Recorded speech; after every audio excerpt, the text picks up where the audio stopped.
Bonjour à tous, je me présente Alexandre et on se retrouve aujourd'hui pour discuter de la barre de son Edenwood 41. Une fois déballé, voilà ce qui se trouve à l'intérieur de la boîte.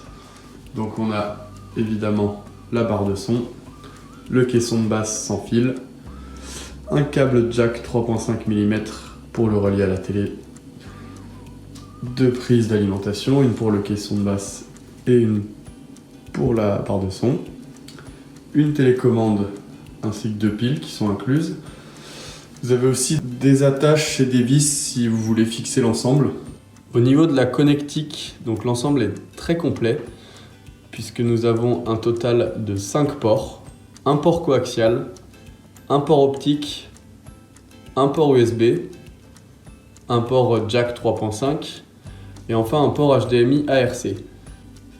Voilà une fois l'ensemble installé, le caisson de basse à gauche et la barre de son sous la télé.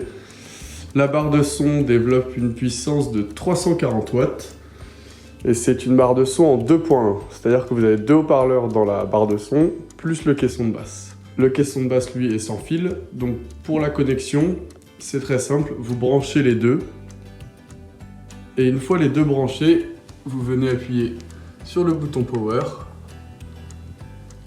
et là la connexion se fait automatiquement.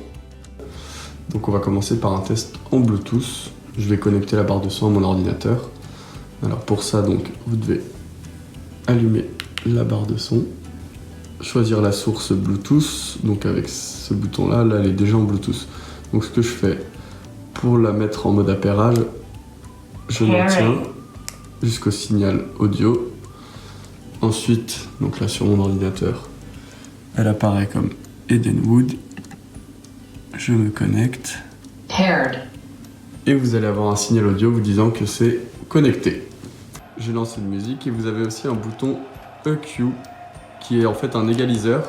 Et donc là vous pouvez choisir un égaliseur en mode musique pour profiter au maximum de la puissance.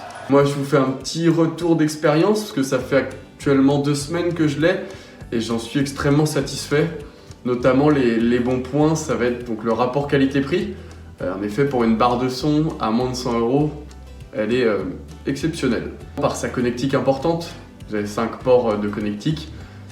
Vous avez aussi le caisson de basse sans fil, qui est très pratique, ça va éviter d'avoir des câbles qui courent partout. Enfin, la puissance. Moi, dans mon appartement de 28 mètres carrés, autant vous dire que ça suffit largement. Voilà tout, merci de m'avoir regardé.